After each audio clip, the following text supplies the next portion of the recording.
વચનામૃત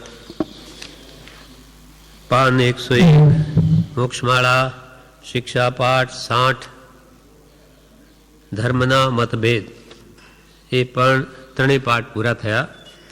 હવે પ્રવેશિકામાં શિક્ષા પાઠ 81 ધર્મના મતભેદ ભાગ 1 તેમાં પણ 3 પાઠ છે. એમાં પરમ કૃપાળ લખે છે, યથા હેતુ જે ચિત્તનો સત્ય ધર્મનો ઉદ્ધાર રે થશે અવશ્ય આ દેહથી એમ થયો નિરાધાર રે ધન્ય રે દિવસ આહો. પહેલા ગાથા ટાંકી બ્રહ્મચારીજીએ કે પરમ કૃપાલ દેવના મનમાં જેવી ઈચ્છા હતી, કઈ ઈચ્છા હતી? સત્ય ધર્મનો ઉદ્ધાર કરવાની. ભગવાન મહાવીરનો ધર્મ સત્ય ધર્મ છે.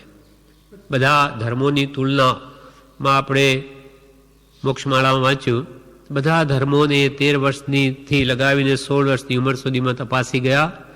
તેમાં વિતરાગ ધર્મ 18 દૂષણ રહિત કેવળ જ્ઞાનીઓએ કેવળ જ્ઞાન કેવળ દર્શન વડે જોઈને જે ધર્મ પ્રણીત કર્યો તે સંપૂર્ણ સત્ય છે. વિતરાગનો કહેલો પરમ શાંત રસમય ધર્મ પૂર્ણ સત્ય છે એવો નિશ્ચય રાખવો. એ કૃપાળુ દેવે બધા મતભેદો અથવા બધી માન્યતાઓ મુખ્ય 6 દર્શનોની તુલનાત્મક અધ્યયન કરી ને આ નિર્ણય કર્યો કે ભગવાન વિતરાગે કહેલો માર્ગ તે પરમ સત્ય છે. માટે એ ધર્મનો ઉદ્ધાર થાય એવી અંતરની એમની ઈચ્છા હતી. યથા હેતુ જે ચિત્તનો સત્ય ધર્મનો ઉદ્ધાર રે થશે અવશ્ય આ દેહથી એમ થયો નિર્ધાર. એટલે પરમ કૃપાળુ દેવ જેનું નામ છે રાજચંદ્ર નામધારી એવા દેહથી અવશ્ય આ ધર્મનો ઉદ્ધાર થશે એમ એમના મનમાં નિશ્ચય થયો. ધન્ય રે દિવસ આહો. આ દિવસને ધન્ય છે. કેમ ધન્ય છે? તો કે જાગી રે શાંતિ અપૂર્વ આત્મ શાંતિ એમના હૃદયમાં પ્રગટ થઈ એટલે કે આજનો દિવસ ધન્ય છે. કેમ કે પરમ કૃપાળુ દેવે ફરી લખ્યું છે પત્રમાં, બીજે વચનાવૃતમાં, કે સર્વજીવોને પૃથ્વી જેમ આધારભૂત છે તેમ ધર્મનો આધાર શાંતિ છે એમ જ્ઞાની પુરુષોએ કહ્યું છે. જાગી રે શાંતિ અપૂર્વ આત્મ ધર્મ જેના હૃદયમાં પ્રગટ થયો, તેથી કે પૂર્વે કદી નહીં ઉપજેલી એવી અપૂર્વ શાંતિનો ઉદય થયો છે એમના હૃદયમાં. એટલે સર્વજીવોને પૃથ્વી જેમ આધારભૂત છે તેમ ધર્મનો આધાર શાંતિ. એટલે આત્માની શાંતિ પ્રાપ્ત કરવી એ જ સર્વ ધર્મનો ઉદ્દેશ્ય છે. સમજણ બીજી પછી કહીશ. જ્યારે ચિત્તે સ્થિર થઈશ, જ્યારે જ્ઞાનીની આજ્ઞામાં ચિત્તને તું એકાગ્ર કરીશ, ત્યારે બીજી સમજણ આપીશ. આ બધા વચનો કૃપાળુ દેવના બ્રહ્મચારીજીએ આ પાઠોમાં ટાંક્યા છે. જહાં રાગ અને વળી દ્વેષ તહાં માનો સર્વદા ક્લેશ. એટલે રાગ દ્વેષને લીધે સંકલ્પ વિકલ્પ છે અને તે જ્યાં સુધી છે ત્યાં સુધી સદા સંસારમાં ક્લેશ જ છે. ક્લેશે વાસિત મન સંસાર, ક્લેશ રહિત મન તે ભવપાર. અને જ્યાં રાગ અને વળી દ્વેષ ત્યાં માનો સર્વદા ક્લેશ. સર્વદા એટલે હંમેશા ક્લેશમય છે. રાગ કે દ્વેષ એ સંસાર છે અને એ આત્મધર્મ આરાધવાથી રાગ દ્વેષનો નાશ થાય છે. એટલે અહીંયા કે છે સંસારનો ક્લેશ સમાવવા સત ધર્મ એ ઉત્તમ સાધન છે. જો એ સંસારિક ક્લેશ અંદરમાં છે રાગદ્વેષના ભાવો, એને કે સમાવવા હોય તો સત ધર્મ આત્મધર્મનો આશ્રય કરવો. પરંતુ ધર્મને નામે ક્લેશ કરનાર જીવોને જગતના કયા ભાગમાંથી શાંતિ મળશે? જે ધર્મ વડે કશાય ક્લેશ ટળે, રાગદ્વેષ જાય, એ ધર્મ નિમિત્તે જ જીવ રાગદ્વેષ કરે તો કે છે કસાય ભાવો ક્યારે જશે? કેવી રીતે જશે? જહાં કસાય કી પોષણા કસાય શાસન હોય, વિતરાગ શાસન વિશે તો વિતરાગતા હોય. જ્યાં વિતરાગતા હોય તે જ સાચો આત્મધર્મ છે, અને જ્યાં એ નથી, ખાલી નામ ધર્મ છે પણ અંદરમાં તો એ નિમિત્તે ઉડતા કસાય. એટલે જે કસાય કાઢવા માટે તો ધર્મ યોજ્યો ભગવંતોએ, આત્માની શુદ્ધિ, મોક્ષ કહેવાની શુદ્ધતા, અને એ ધર્મના નિમિત્તે જ કસાય કરે. તો પછી કહે છે છોડશે ક્યાં? એ ઊંડા ઉતરી વારંવાર વિચારવા યોગ્ય છે. વિચારવાન જીવોને સંસારના દુઃખ કરતા ધર્મ ક્લેશો વિશેષ દુભવે છે. જે વિચારવાન જીવો જ્ઞાની પુરુષો છે એમને તો સંસારના દુઃખો કરતા પણ ધર્મ ક્લેશ વિશેષ દુભવે છે. મહાત્મા ગાંધીજી શ્રીમદ રાજચંદ્ર સંબંધી વ્યાખ્યાન આપતા ત્યારે જણાવે છે કે તેઓ ઘણીવાર કહેતા, પરમ કૃપાલ દેવ કે છે, ઘણીવાર શ્રીમદ રાજચંદ્ર એમ કહેતા કે ચોપાસથી કોઈ બરછીઓ ભોંકે તે સહી શકું, કે ચારે બાજુથી અમને કોઈ જો છરા મારે તો કૃપાલ કે હું સહન કરી શકું, પણ જગતમાં જે જૂઠ, પાખંડ, અત્યાચાર ચાલી રહ્યો છે, ધર્મને નામે જે અધર્મ વર્તી રહ્યો છે, તેની બરછી સહન થઈ શકતી નથી. નામ ધર્મ અને બીજા બિચારા જે બાળા ભોળા જીવો અથવા જેને કંઈ જિજ્ઞાસા વૃત્તિ છે ધર્મ જાણવાની, એને વિપરીત માર્ગે ચઢાવી અને એમનો મનુષ્ય જન્મ લૂંટી રહ્યા છે અથવા ભાવભ્રમણ વધારી રહ્યા છે. એવા ધર્મનું નામે ચાલતું પાખંડ, ધર્મના નામે એવા જૂઠ, પાખંડ કે અત્યાચાર એટલે આચાર વિરુદ્ધ વર્તન કે ધર્મના નામે ઢોંગ, એ અમારાથી સહન થઈ શકતા નથી. એમ ગાંધીજી એ કૃપાળુદેવ બાબત બોલતા વ્યાખ્યાનમાં. કેમ કે 2 વર્ષ એમના ગાઢ પરિચયમાં આવ્યા છે, તો કે છે તેઓ ઘણીવાર કહેતા કે ચોપાસથી કોઈ બરછીઓ ભોંકે તે સહી શકું, પણ જગતમાં ધર્મના નામે જે જૂઠ, પાખંડ એટલે ધર્મના નામે ઢોંગ, અત્યાચાર એટલે આચાર વિરુદ્ધ વર્તન ચાલી રહ્યું છે, તેની બરછી સહન થઈ શકતી નથી. અત્યાચારોથી ઉકળી રહેલા તેમને મેં ઘણી વાર જોયા છે. ગાંધીજી કે એમને મેં ઘણી વાર જોયા છે. આવા નિમિત્તો બને. તેમને તો આખું જગત પોતાના સગા જેવું હતું. વસુધૈવ કુટુંબકમ અયમ નિજ પરો મેતી ગણના લઘુ ચેતસા ઉદાર ચરિતા નામ તો વસુધૈવ કુટુંબ. આ મારું, આ પરાયું, એ જે લઘુ ચેતસ માનસ તો કોનું હોય? ટૂંકી બુદ્ધિ છે જેની, પણ વિશાળ છે હૃદય જેનું, જ્ઞાનીઓનું, એને મન તો આખું વિશ્વ કુટુંબરૂપ છે. મિત્તિ મેં સૌ ભૂએસુ. તેમને આખું જગત પોતાના સગા જેવું હતું. આપણા ભાઈ કે બહેનને મરતા જોઈને જે ક્લેશ આપણને થાય છે, તેટલો ક્લેશ તેમને જગતમાં દુઃખને, મરણને જોઈને થતો. ગાંધીજી કે છે કે આપણા ભાઈ બહેનો મરે પણ એને કરતા એવો ક્લેશ જો આપણને થાય, એવો તો એમને જગતમાં દુઃખ જોઈને કે બીજાના મૃત્યુ જોઈને થતો. કૃપાલદેવ કોઈના મરણ સમાચાર સાંભળે તો આહાર છોડી દે, હા, જમવાનું મૂકી દે. અને કે છે વૈરાગ્યનો પ્રસંગ છે. એથી આપણે એમ વિચારવું જોઈએ કે આવો સમય આપણે આવવાનો છે. વળી ગાંધીજી કહે ખૂન કરનાર ઉપર પણ પ્રેમ કરવો એ દયા ધર્મ મને કવિશ્રી શ્રીમદ રાજચંદ્રે શીખવ્યો છે. એ ધર્મનું તેમની પાસેથી મેં કુંડા ભરી ભરીને પાન કર્યું છે. દયા અને સત્ય, સત્યનો આગ્રહ, અને કોઈને સામો વાર કરવો નહીં, પણ બધો ખંભો જે અહિંસક દ્રષ્ટિથી જે ભારતને આઝાદી ગાંધીજી અપાવી, એના પાછળનું બળ તો શ્રીમદ રાજચંદ્રનું હતું. કે સત્યને અહિંસા ક્યાંથી બળ મેળવ્યું? તો કે મેં કુંડા ભરી ભરીને શ્રીમદ રાજચંદ્ર પાસેથી પાન કર્યું છે. દયા ધર્મને સત્યનું, અને ખૂન કરનાર પ્રત્યે પણ પ્રેમ કરવો એ મને કવિશ્રી શીખવ્યો છે. અને તે ખૂન થયું ત્યારે પણ હે રામ, હા, વળી શું બોલ્યા? એને મારશો નહીં. એમને તો એમનો એનો ભાવ પ્રદર્શિત કર્યો. કેમ કે ખૂન કરનાર પ્રત્યે પણ પ્રેમ કરવો એ મને કવિશ્રીએ શીખવ્યું છે. હવે પરમ કૃપાલદેવના વચનો ટાંકે છે બ્રહ્મચારીજી ધર્મના મતભેદમાં કે હાલના વખતમાં મનુષ્યોનું કેટલુંક આયુષ્ય બાળપણામાં જાય, કેટલુંક સ્ત્રી પાસે જાય, કેટલુંક નિદ્રામાં જાય, કેટલુંક ધંધામાં જાય અને સહેજ રહે તે કુગુરુ લૂંટી લે એટલે મનુષ્ય ભાવ નિરર્થક ચાલ્યો જાય. આ માનવને ટૂંકું જીવન, આ કાલના જીવન આયુષ્ય ટૂંકા, કેટલું તો કે બાળવયમાં જાય, કિશોરાવસ્થામાં ભણવામાં પૂરું થાય, વળી 25 વર્ષ આમ નીકળી જાય, 20-25, અને પછી લગ્ન થાય, સંસાર માંડે તો સ્ત્રી પાસે જાય, ધંધામાં જાય અને પ્રતિદિન 24 કલાકમાંથી 8 કલાક તો નિદ્રામાં જ જાય, એટલે ત્રીજો ભાગ તો ઊંઘમાં જ જાય. 60 વર્ષની ઉંમર હોય તો 20 વર્ષ તો નિદ્રામાં જ જાય.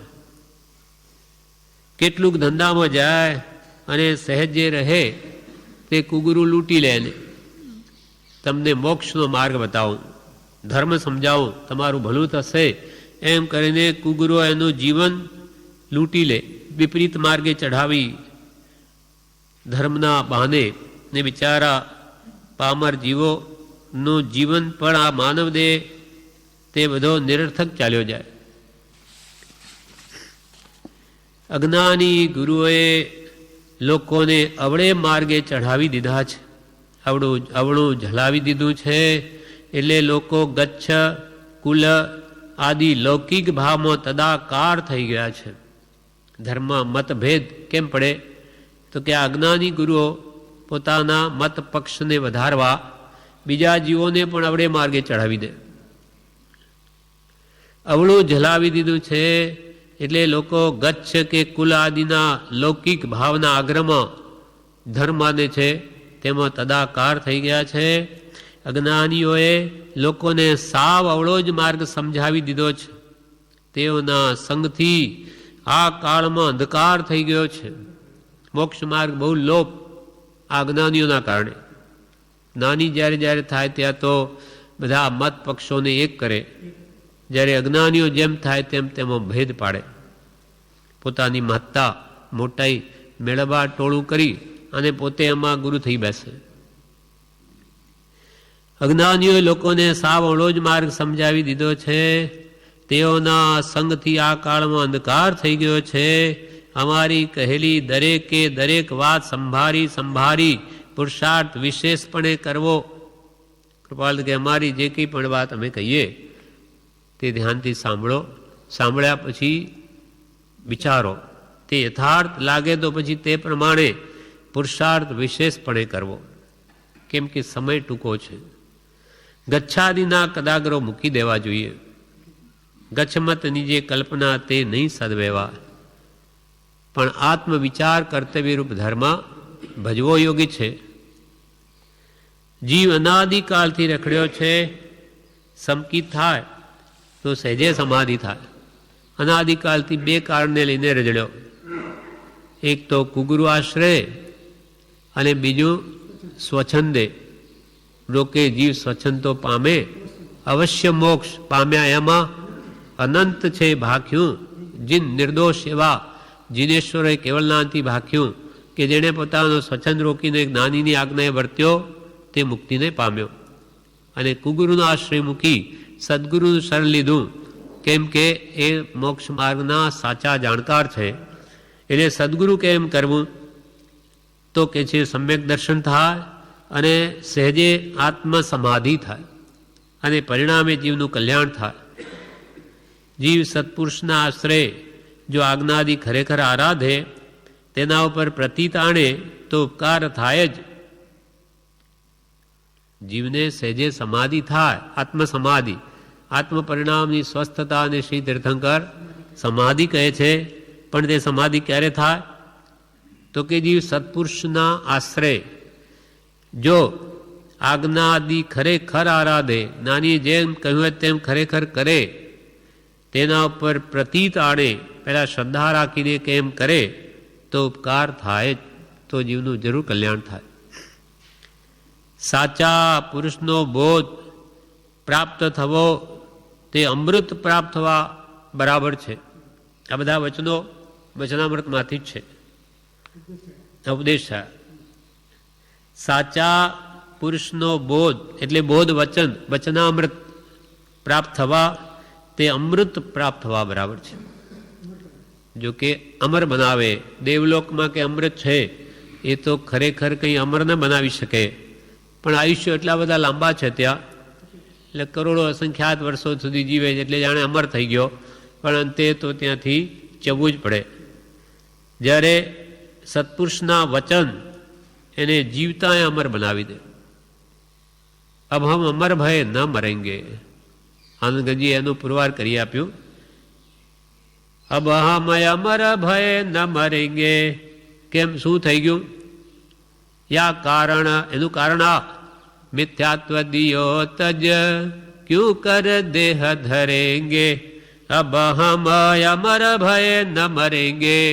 એનું કારણ આ કે અમારામાં આવી મિથ્યા માન્યતા હતી કે અમે મરી જઈશું, દેહને પોતાનું સ્વરૂપ માનતા હતા. હવે વાત સમજાઈ ગઈ કે દેહ તો મારું સ્વરૂપ છે નહીં, હું તો આત્મા છું, ને આત્મા અજર અમર અવિનાશી ને દેહાતીત સ્વરૂપ છે, દેહથી જુદો છે, શુદ્ધ બુદ્ધ ચૈતન્ય ઘન છે, એટલે એનું કોઈ કાળે મૃત્યુ છે જ નહીં. એમને વાત બરોબર સમજાઈ ગઈ, એટલે હવે અમારું મરણ છે જ નહીં, કોઈ કાળે નથી. એમ આનંદગંજી કે આ દેહ ધર્યો, દેહ જન્મ્યો, દેહ મરે, અમે કોઈ અજન્મા એવો આત્મા કોઈ દિવસ જન્મ્યો નથી, માટેનું મરણ પણ નથી. એટલે અબ હમ અમર ભય ન મરેંગે. યા કારણ મિથ્યાત્વ દિયો તજ, આ મિથ્યા માન્યતા હતી ખાલી. દી તજ દિય તજ ક્યું કર દેહ ધરેંગે. આત્મભાવે અમે ફરી દેહ ધારણ કરવાની નિશ્ચલ પ્રતિજ્ઞા છે. કૃપાલ કે ફરી જન્મ એક દેહ લેવો પડશે, પણ એ બધો કર્મના કારણે, પણ અમારે આત્મભાવે અમારે પુનર્જન્મ લેવો નથી. લેવો નથી પુનર્જન્મ એવી જે દ્રઢતા ધરે, રાજચંદ્ર ગુરુ એવા સેવવા મન આદરે. બ્રહ્મચારીજી કે કૃપાલ એમ કહે છે કે અમારે બીજી માં કરવી નથી, અમારે લેવો નથી પુનર્જન્મ એવી જે દ્રઢતા ધરે, રાજચંદ્ર ગુરુ એવા તેમને સેવવા એટલે એમની આજ્ઞા ઉઠાવવા, એમના કયાપણે વર્તવા, મન આદરે. અમારી કહેલી સાચા પુરુષનો બોધ પ્રાપ્ત થવો તે અમૃત પ્રાપ્ત થવા બરોબર છે. અજ્ઞાની ગુરુઓએ બિચારા મનુષ્યોને લૂંટી લીધા છે.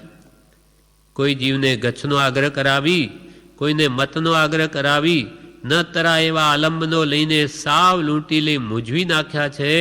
મનુષ્ય પણ લૂંટી લીધું છે. તીર્થંકરનો માર્ગ સાચો છે. દ્રવ્યમાં બદામ સરખી પણ રાખવાની આજ્ઞા નથી. ભગવાન તીર્થંકરોએ જે શુદ્ધ સંપૂર્ણ માર્ગ પ્રકાશ્યો તેમાં બદામ સરખી પણ સાધુ રાખી ન શકે. વૈષ્ણવના કુલ ધર્મના કુગુરુઓ આરંભ પરિગ્રહ મૂક્યા વગર લોકો પાસેથી લક્ષ્મી ગ્રહણ કરે છે અને તે રૂપી વેપાર થઈ પડ્યો છે. વૈષ્ણવ કુલ ધર્મના ગુરુઓ આરંભ પરિગ્રહ પોતે મૂક્યા વગર પોતાના ભક્તો પાસેથી પૈસા લે. આજે તો અંદર ખાણે જૈનમાં એવું થઈ ગયું છે. કહેવાતા ગુરુઓ પ્રતિષ્ઠા કરાવે ત્યારે એને અંદર ખાણે કમિશન લે. આ બધી ભયંકર કાળની સ્થિતિ થઈ પડી કે આવા શુદ્ધ માર્ગમાં આવા દૂષણો પેસી ગયા. આ ભલે ભયંકર કલયુગ છે. એટલે અસંયતિ પૂજા નામનો કાળ છે. એટલે અસંયમ્યો આવી રીતે પૂજાય છે. એમ પહેલાં કે છે કે વૈષ્ણવના કુલ ધર્મના કુગુરુઓ આરંભ પરિગ્રહ મૂક્યા વગર લોકો પાસેથી લક્ષ્મી ગ્રહણ કરે છે અને તે રૂપી વેપાર થઈ પડ્યો છે. તે પોતે અગ્નિમાં બળે છે તો તેનાથી બીજાની અગ્નિ શી રીતે શાંત થાય? પોતે આરંભ પરિગ્રહ કે આવા ધનાદિ મેળવવાની ઈચ્છા કામનાએ એ ભક્તો પાસેથી ઉઘરાવીને આવા ધંધા કરે, પોતે તૃષ્ણાથી બળે. એવા કહેવાતા આચાર્યો બીજાની તૃષ્ણાને કેમ શાંત કરી શકે? તે પોતે અગ્નિમાં બળે છે તો તેનાથી બીજાની અગ્નિ શી રીતે શાંત થાય? પોતે શીતળ હોય, જળની જેમ તો બીજાના કશાયો સમાવી શકે, પોતે અગ્નિથી બળી રહ્યો હોય તો બીજાને બળતરા જ આપે, એવું જ બતાવે. જે ગુરુને સ્વાર્થ હોય તે પોતાનું અકલ્યાણ કરે ને શિષ્યોનું પણ અકલ્યાણ થાય. આવી રીતે સ્વાર્થ, જેના સ્વાર્થી ગુરુ છે તે પોતાનું અકલ્યાણ કરે ને એના શિષ્યોનું પણ અકલ્યાણ કરે.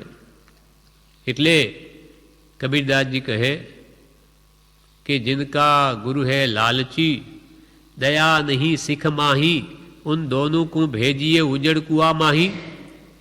આવા વચનો કેમ નીકળ્યા કે જેના ગુરુ લાલચી, શિષ્યમાં પણ દયા નથી, અને બેને કે ઉપાડીને ઉજળ કુવામાં નાખી દો.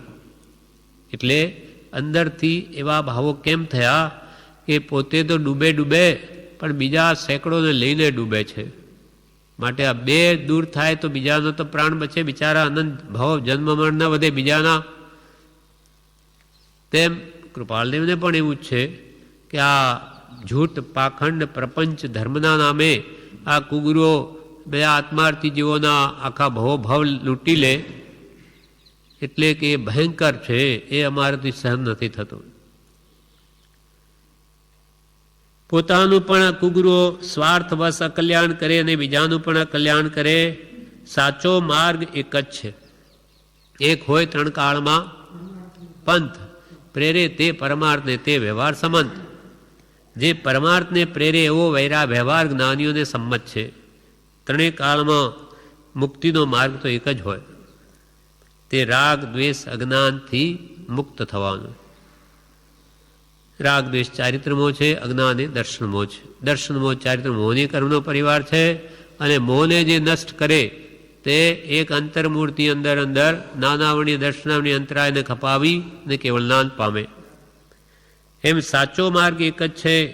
માટે આગ્રહ રાખવો નહીં, પોતાના ગચ્છ મતના આગ્રહ રાખવા નહીં. ફલાણો ઢૂંઢિયો છે, ફલાણો તપો છે, એવી કલ્પના રાખવી નહીં. આત્મા તો પરમાત્મા જેવો છે. અપ્પા સો પરમપ્પા. આ ઢૂંઢિયા, આ તપા કે આ સ્થાનકવાસ કે દિગંબર કે શ્વેતાંબર, એ બધા મૂકી દેવા ભાવો. આત્મા ઉપર છાપ નથી દિગંબર શ્વેતાંબરની. સર્વજીવ છે સિદ્ધ સમ, પણ જે સમજે તે થાય. આવા આગ્રહો મૂકી દઈ પોતાના શુદ્ધ સહજ આત્મ સ્વરૂપને કેમ શુદ્ધ કરવું, પામવું, એના ઉપાય જે જ્ઞાનીઓ કયા તે રીતે જે વર્તે તે મુક્તિને પામે. ફલાણો ઢૂંઢિયો છે, ફલાણો તપો છે, એવી કલ્પના રાખવી નહીં. પણ શું કરવું? દયા, સત્ય આદિ સદાચરણ મુક્તિના રસ્તા છે. માટે સદાચરણ સેવા. આપણે શું કરવું? યોગ્યતા વધારવી મુમુક્ષુતાની. દયા, શાંતિ, સમતા, ક્ષમા, સત્ય, ત્યાગ, વૈરાગ્ય કે ઉત્તમ ક્ષમા, આર્જવ, માર્જવ, સત્ય, શૌચ, તપ, ત્યાગ, આકિંચન, બ્રહ્મચર્ય વગેરે આ બધી આ બધા આત્માના ગુણો છે. એ આપણામાં કેમ પ્રગટે? એવા સદાચરણ સેવા, એમાં આપણું કલ્યાણ છે. ખંડન મંડનથી કંઈ લાભ નથી. પોતાના આત્માને જે નિર્મળ કરશે, આવા ગુણો પ્રગટાવી તે મુક્તિને પામશે. પછી તે ગમે તે પંથમાં હો કે મતમાં હો. એટલે કે છે ફલાણો ઢૂંઢિયો છે, ફલાણો તપો છે, એવી કલ્પના રાખવી નહીં, મૂકી દેવી. પણ દયા, સત્ય આદિ સદાચરણ મુક્તિના રસ્તા છે. માટે સદાચરણ સેવવા. કૃપાલદેવ શ્રીમદ રાજચંદ્ર ઉપદેશ થયા. હવે શિક્ષા પાઠ 82 ધર્મના મતભેદ ભાગ 2. આમાં કૃપાલદેવ કહે છે આ યુગમાં, કૃપાલદેવ નીચે કહે છે, બ્રહ્મચારી 4 લીટી પહેલા કહે છે કે આ યુગમાં ધર્મ પરિસ્થિતિ કેવી છે અને મતમતાંતર ઊભા થવાના કેવા કારણો ઘટે છે તે વિશે સુંદર સમાલોચના શ્રીમદ રાજચંદ્રે 18-20 વર્ષની વયે લખી છે. તે આ પ્રમાણે છે. આ ભયંકર કલિયુગમાં, હુંડા અવસર્પિણી કાળમાં ધર્મની પરિસ્થિતિ કેવી છે અને મતાંતર ઊભા થવાના કયા કયા કારણો છે તે વિશે સુંદર સમાલોચના, સમ આલોચના એટલે મધ્યસ્થતાપૂર્વક તેની વિચારણા કૃપાળુ દેવે 18-20 વર્ષની વયે લખી છે. તે આ પ્રમાણે છે. વિશાલ બુદ્ધિ, મધ્યસ્થતા, સરળતા અને જીતેન્દ્રિયપણું, આટલા ગુણો જે આત્મામાં હોય તે તત્વ પામવાનું ઉત્તમ પાત્ર છે. વિશાળ બુદ્ધિ, સમ્યક જ્ઞાનનું બળ વધારે હોય, સાથે મધ્યસ્થતા હોય, કોઈ ગચ્છ મતનો આગ્રહ ન હોય, કુલનો કે મતનો, જે કુલમાં જન્મ્યો હોય એ કુલમાં જે ધર્મ હોય, માનતા હોય બાપ દાદાઓ, એનો પણ આગ્રહ ન હોય. એમાં સત્ય શું એ જાણવાનું જિજ્ઞાસુ હોય, એમ મધ્યસ્થતા હોય, અને પછી સરળતા હોય, પ્રજ્ઞા સહિત સરળતા. વિદ્વતા છે પણ સાથે એનો અહંકાર નથી, પણ સરળ પરિણામી છે. અને સાથે જો જીતેન્દ્રિયતા હોય, પાંચના વિષયો પ્રત્યે જો જય મેળવેલો હોય, એવો જો આત્મા હોય તો તત્વ પામવાનું ઉત્તમ પાત્ર છે. એમાં તત્વજ્ઞાન ઉતરી શકે, એનામાં પરિણમી શકે. વિશાલ બુદ્ધિ, મધ્યસ્થતા, સરળતા અને જીતેન્દ્રિયપણું, આટલા ગુણો જે આત્મામાં હોય તે તત્વ પામવાનું ઉત્તમ પાત્ર છે. અનંત જન્મ મરણ કરી ચૂકેલા આ આત્માની કરુણા તેવા અધિકારીને ઉત્પન્ન થાય છે. આજે ઉપર વિશાળ બુદ્ધિ, મધ્યસ્થતા, સરળતા, જીતેન્દ્રિયપણું, આટલા ગુણો જેમાં હોય એમાં અનંત જન્મ મરણ કરી ચૂકેલો આપણો આત્મા છે. અનંતવાર જન્મ્યો, અનંતવાર મોહ. એવા આત્માની દયા, અંતરદયા, તેવા અધિકારીને ઉત્પન્ન થઈ શકે. અને તે જ કર્મ મુક્ત થવાનો જિજ્ઞાસુ કહી શકાય. આટલી બધી યોગ્યતા જેનામાં હોય, જીતેન્દ્રિયપણું વગેરે, તે જ કર્મ મુક્ત થવાનો જિજ્ઞાસુ કહી શકાય. તે જે પુરુષ યથાર્થ પદાર્થને યથાર્થ સ્વરૂપે સમજી મુક્ત થવાના પુરુષાર્થમાં યોજાય છે, આવો જે યોગ્યતાવાળો વિશાળ બુદ્ધિ, મધ્યસ્થતા, સરળતા, જીતેન્દ્રિયપણું, આટલી જે યોગ્યતાવાળો પુરુષ યથાર્થ પદાર્થ અને યથાર્થ સ્વરૂપે જેમ છે તેમ આત્મા કે જડ ચેતન કોઈ પણ પદાર્થના યથાર્થ સ્વરૂપને સમજી લઈ મુક્ત થવાના પુરુષાર્થમાં યોજાય છે. અને જે આત્મા મુક્ત થયા છે તે આત્મા કે સ્વચ્છંદ વર્તનાથી મુક્ત થયા નથી, પણ આપ્ત પુરુષે બોધેલા માર્ગના પ્રબલ અવલંબનથી મુક્ત થયા છે. જે પુરુષો મુક્તિને પામ્યા એ કે સ્વમતી કલ્પનાએ આ ધર્મનું આરાધન કરવાથી મુક્તિ પામ્યા નથી.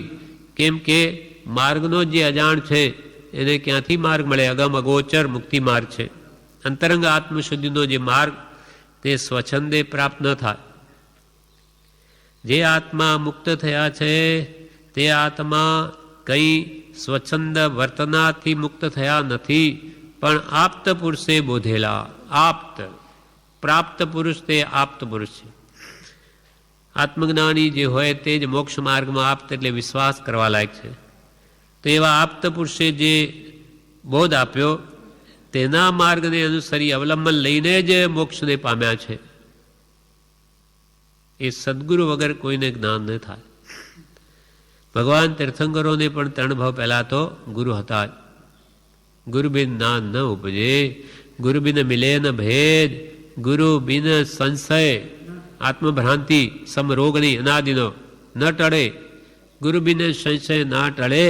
જય જય જય ગુરુદેવ, ગુરુદેવની જય હો, જય હો, જય હો.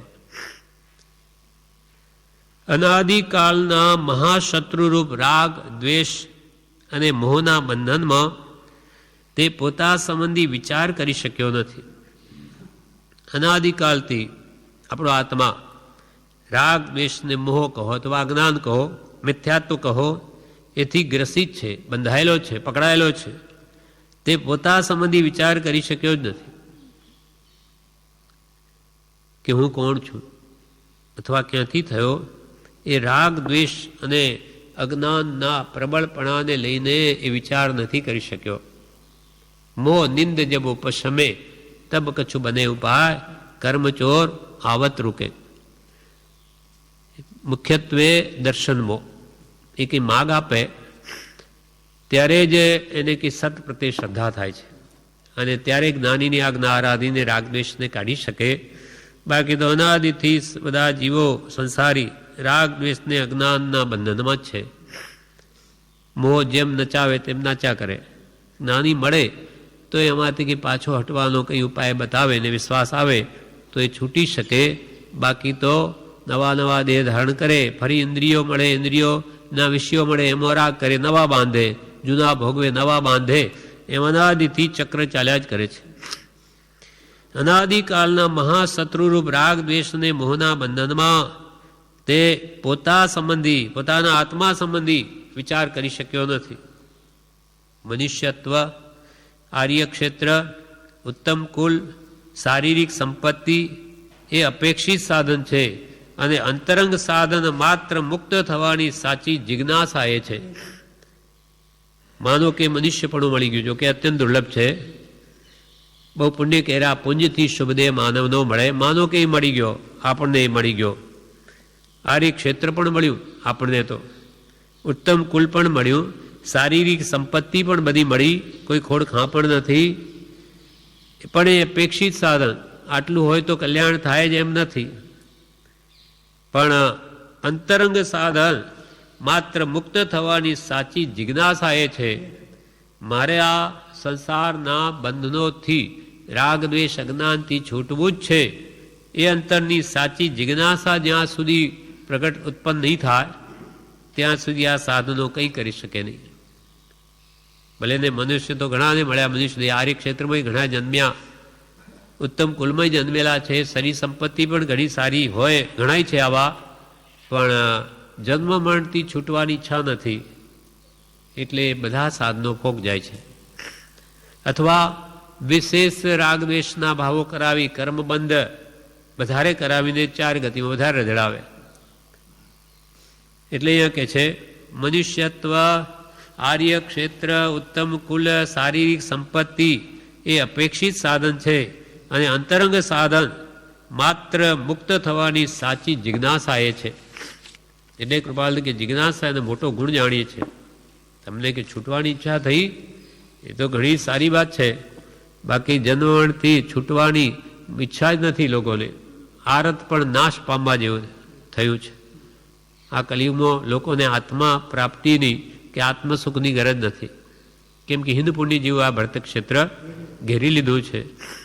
પુણ્યશાળી આ મોટે ભાગે જન્મતા નથી, એટલે કોઈ આવ્યા પછી કોઈ પૂર્વનો સંસ્કારી હોય તો વૈરાગ્ય આવી જાય, કા સત્સંગથી કા દુઃખરંગથી. ગુરુ ઓળખવા ઘટ વૈરાગ્ય, તે ઉપજવા પૂર્વિક ભાગ્ય. તેમ નહીં તો કંઈ સત્સંગ, તેમ નહીં તો કંઈ દુઃખરંગ. એમ જો સુલભબોધીપણાની યોગ્યતા આત્મામાં આવી હોય તો તે જે પુરુષો મુક્ત થયા છે અથવા વર્તમાનમાં મુક્તપણે કે આત્મદશાએ વિચરે છે તેમણે ઉપદેશેલા માર્ગમાં નિસ્સંદેહપણે શ્રદ્ધાશીલ થાય. કૃપાલદેવ કહે કે જેને જન્મ મરણથી છૂટવાની સાચી જિજ્ઞાસા પ્રગટી હોય, એટલે કે સુલભ બોધીપણું, એવી યોગ્યતા જેના આત્મામાં આવી હોય તો તે પુરુષ, જે પુરુષો મુક્ત થયા છે, જન્મ મરણથી સર્વથા મુકાયા છે, એવા કેવળ જ્ઞાનીઓ, તીર્થંકરો અથવા વર્તમાનમાં મુક્તપણે કે આત્મદશાએ વિચરે છે એવા જ્ઞાની પુરુષો, તેમણે ઉપદેશેલા માર્ગમાં નિસ્સંદેહપણે શ્રદ્ધાશીલ થાય. જેને ખરેખર છૂટવાની કામના થઈ હોય, સુલભ બોધી હોય, તો તીર્થંકરો, કેવળ જ્ઞાનીઓ જોઈને, એમને જોઈને કે મુક્ત દશા જેને પ્રાપ્ત થઈ સંપૂર્ણ, અથવા જે આત્મજ્ઞાની આત્મદશા એ વિચરી રહ્યા છે, એમણે ઉપદેશેલા માર્ગમાં એને નિશંકિત થાય કે ભગવાન આ લોકો કંઈ સત્ય જ છે. આવો પૂર્વ આરાધક હોય તો વાત તરત બેસી જાય, કારણ સત્સંગથી સમજાય. પણ રાગ દ્વેષ અને મોહ કે જેનામાં નથી તે પુરુષ તે ત્રણ દોષથી રહિત માર્ગ ઉપદેશી શકે અને તે જ પદ્ધતિએ નિસંદેહપણે પ્રવર્તનારા સત્પુરુષો કાં તે માર્ગ ઉપદેશી શકે. ભગવાન વિતરાગનો બોધેલો જે મૂળ માર્ગ છે એમને કોણ વાસ્તવિક રીતે બતાવી શકે? કાં તો સંપૂર્ણ રાગ દ્વેષને અજ્ઞાન જેનો ગયા, ત્રણ દોષથી રહિત થયા, એવા કેવળ જ્ઞાનીઓ ઉપદેશી શકે. કાં પછી ભગવાન કેવળ જ્ઞાનીઓએ જે શુદ્ધ માર્ગ બોધ્યો એને અનુસરીને, એ પદ્ધતિને અનુસરી નિસ્સંદેહપણે પ્રવર્તનારા ભગવાન તીર્થંકરોના કહ્યા પ્રમાણે જે જ્ઞાનીઓ વર્તનારા તે માર્ગ ઉપદેશી શકે. નમો અરિયંતાણ નમો સિદ્ધાર્ણ, આ બે તો સર્વજ્ઞ પુરુષો છે. સિદ્ધ ભગવાન તો મોક્ષમાં છે, અરિયંત અહીંયા હતા પહેલાં, હવે તો એ બી નથી વર્તમાનમાં. પણ આચાર્ય ઉપાધ્યાય સાધુ એ ભગવંતે જે કેવળ જ્ઞાન વડે માર્ગ ઉપદેશ્યો તે માર્ગે જ ચાલનારા છે. એ જ પ્રમાણે આચાર પાલનારા એ કેવળ જ્ઞાનિક અથવા છઠ્ઠે ગુણસ્થાન કે રહેલા આત્મનાની મહાત્માઓ જ સાચો માર્ગ ઉપદેશી શકે. રાગ દ્વેષ અને મોહ એ જેનામાં નથી તે પુરુષ તે ત્રણ દોષથી રહિત માર્ગ ઉપદેશી શકે. અને તે જ પદ્ધતિએ નિસંદેહપણે પ્રવર્તનારા સત્પુરુષો કાં તો માર્ગ ઉપદેશી શકે. સર્વ દર્શનની શૈલીનો વિચાર કરતાં એ રાગ દ્વેષ અને મોહરહિત પુરુષનું બોધેલું નિર્ગ્રંથ દર્શન વિશેષ માનવાયું છે.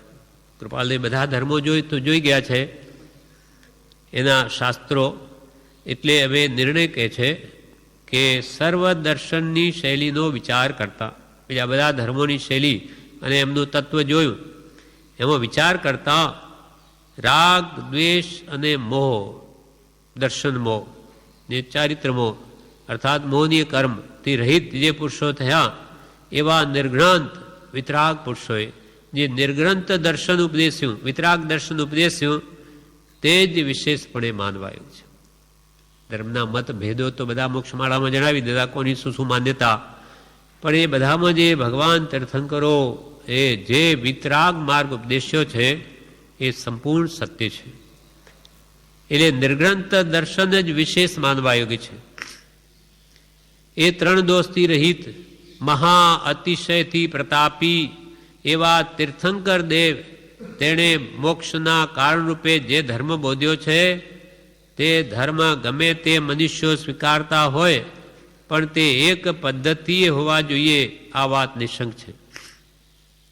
ત્રણ દોષથી રહિત રાગ દ્વેષને જ્ઞાન, મુખ્ય કર્મની ગ્રંથ, એ ત્રણ દોષથી રહિત મહા અતિશયવાન પ્રતાપી એવા ભગવાન તીર્થંકર દેવ છે.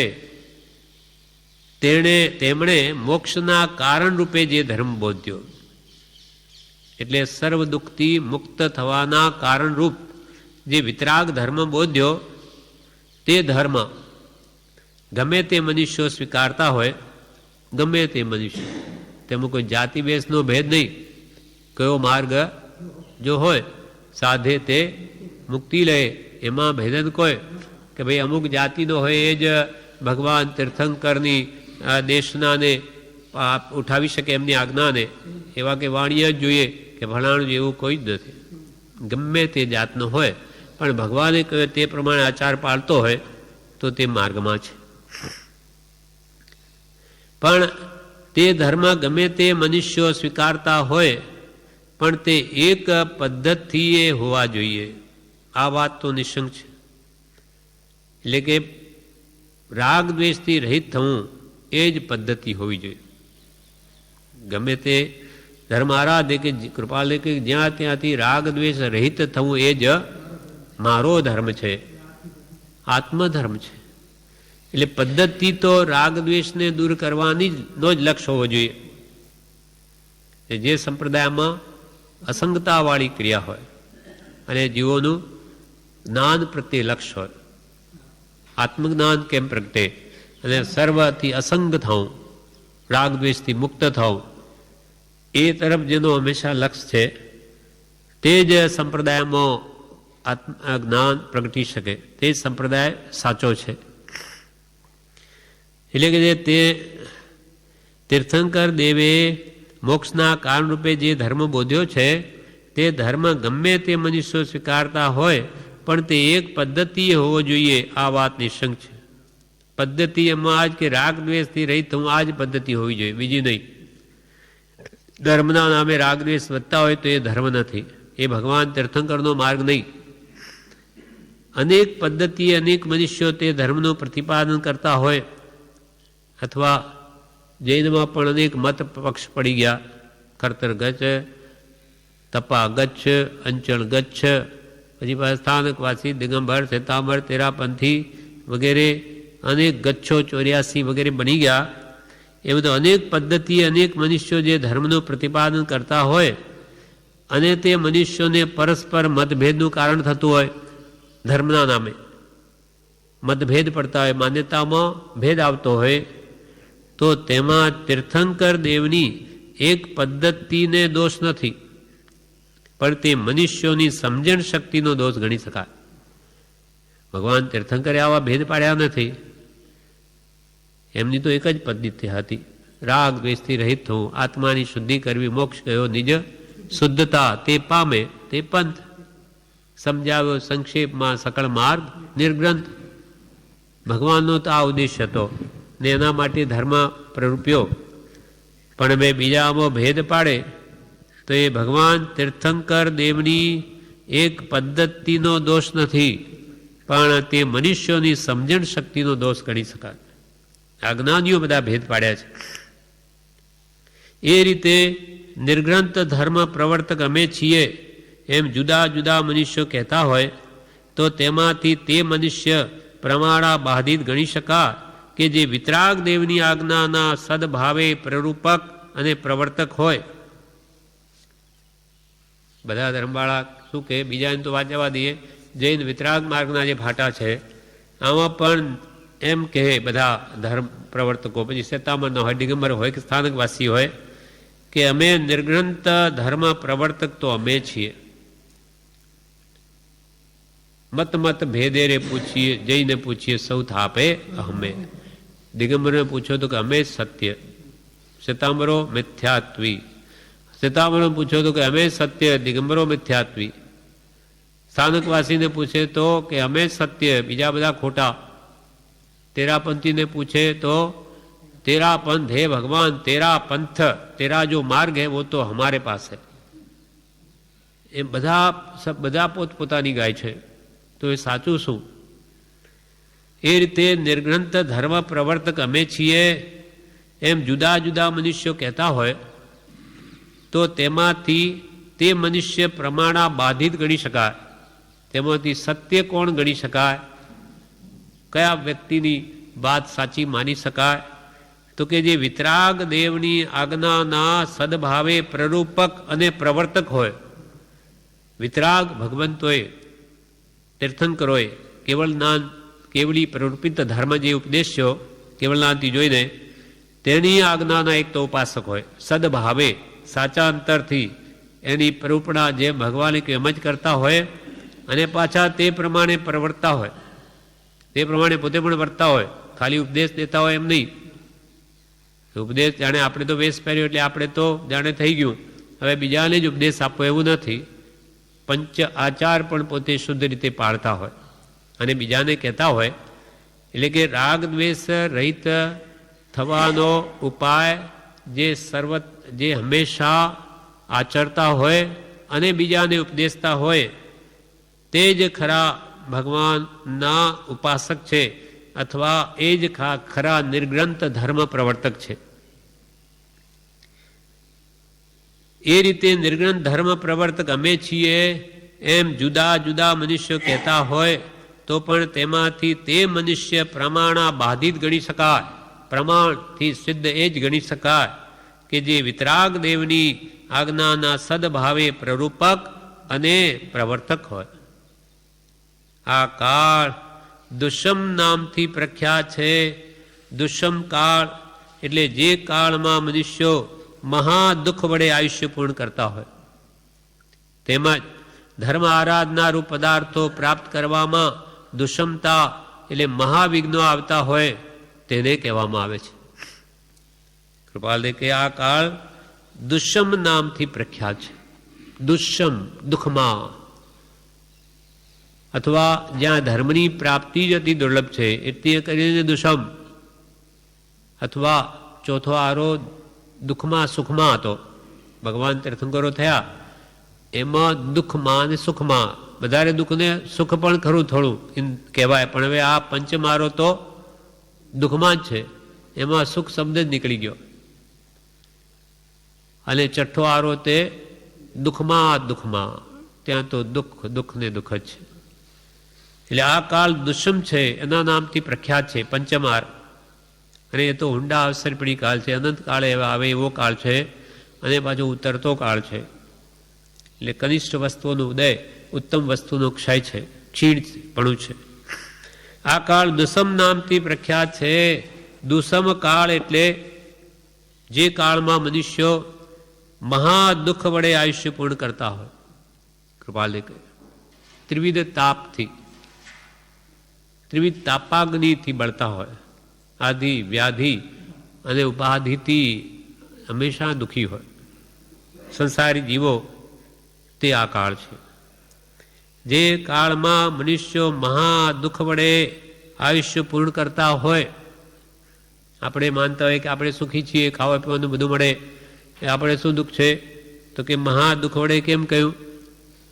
તો કે શારીરિક દુઃખ હોય તો એ જીવને તરત ખ્યાલ આવી જાય, પણ માનસિક દુઃખ તો કોઈ વિચારવાનને જ ખ્યાલમાં આવે કે હું મનથી કેટલો દુઃખી છું. અનેક પ્રકારની ઈચ્છાઓ એ જન્મે પ્રગટ થાય છે, મનમાં ઉઠે છે, અને મેળવવાની કામનાએ કેટલું બધું હાડમારી કરું છું જગતમાં.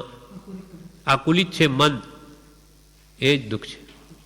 નિરાકુળતા સુખ છે, આકુળતા છે દુઃખ. ઈચ્છામાં આકુળતા માટે ઈચ્છા મુખ. ઈચ્છા તો નવી નવી યુગે કળન વળે છે. દેવતાઓ પણ દુઃખી, એમની ઈચ્છાઓ નવી નવી ઉઠ્યા જ કરે. જેમ ભોગવવાની સામગ્રી વિશેષ મળે તેમ વિશેષ ભોગવવાની તૃષ્ણા વધે. તૃષ્ણા વધતી ઉલટી ભોગે, વહી જાય સુયોગ અહો. સુયોગ મળ્યો એ પણ વહી જાય. કેમ કે જેમ પુણ્ય મળે, સામગ્રી વિશેષ મળે તે વિશેષ ભોગવવાની ઈચ્છા થાય. જે કાળમાં મનુષ્યો મહા દુઃખ વડે આયુષ્ય પૂર્ણ કરતા હોય તે દુષમ કાળ છે. તેમજ ધર્મ આરાધના રૂપ પદાર્થો પ્રાપ્ત કરવામાં દુષમતા એટલે મહાવિઘ્નો આવતા હોય. ધર્મ આરાધના રૂપ પદાર્થો કે જે પદાર્થો, જે નિમિત્તો વડે જીવને ધર્મની આરાધના થાય, એવા સત્સંગ, ભક્તિ કે ત્યાગ, વૈરાગ, ઉપશમ આદિ એ ગુણો પ્રાપ્ત કરવામાં એને મહાવિઘ્નો આડા આવતા હોય. આજે વિષય કશાયની ભરમાર છે, 5 દિનના વિષયોની બળતરા, અને એને સુખ માનીને મેળવવા માટેની દોડાદોડ છે. અને એને લઈને કશાય ભાવો, ક્રોધમાન, માયાલોભ, આ બધા વિઘ્નો છે આત્મહિતમાં. એટલે તેમજ ધર્મ આરાધના રૂપ પદાર્થો પ્રાપ્ત કરવામાં દુષમતા, દુષમતા એટલે મહાવિઘ્નો આવતા હોય તેને કહેવામાં આવે છે. તેને દુષમ કાળ કહેવામાં આવે. એટલે એક તો જ્ઞાની પુરુષનો યોગ નહીં, ધર્મ આરાધના માટેના સત્સંગ, ભક્તિ કે ત્યાગ, વૈરાગ એ ખરા સ્વરૂપમાં પ્રગટે એવા કોઈ નિમિત્ત નહીં. અને વળી પાછો ઉડતા એનો મોહ બધે કેમ, એવા ટીવી કે આવા બધા પહેરવેશ કે આવી ખાણી પીણી બધું જ ભયંકર છે. એટલે આ બધા આત્મધર્મ પ્રાપ્તિમાં વિઘ્નો છે. ત્યાં વિશેષ આવતા હોય તેને દુષમ કાળ કહેવામાં આવે છે. આ કાળ દુષમ નામથી પ્રખ્યાત છે. દુષમ કાળ એટલે જે કાળમાં મનુષ્યો મહાદુઃખ વડે આયુષ્ય પૂર્ણ કરતા હોય, તેમજ ધર્મ આરાધનારૂપ પદાર્થો પ્રાપ્ત કરવામાં દુષમતા એટલે મહાવિઘ્નો આવતા હોય તેને કહેવામાં આવે છે. હવે હજુ કૃપાલદેવ આ 5 પેજ આપણે વાંચ્યા, હજુ બીજા 5 પેજ છે કે જેમાં જૈન દર્શનમાં એટલા બધા મતભેદ ચાલે છે. તે ખરેખર મતરૂપ છે પણ સતરૂપ નથી. અને કયા કારણને લઈને આ બધા ભેદ પડી ગયા, એના બધા કારણો કૃપાલદેવ હવે આગળ બધા જણાવશે, જે આપણે આવતીકાલે લઈશું.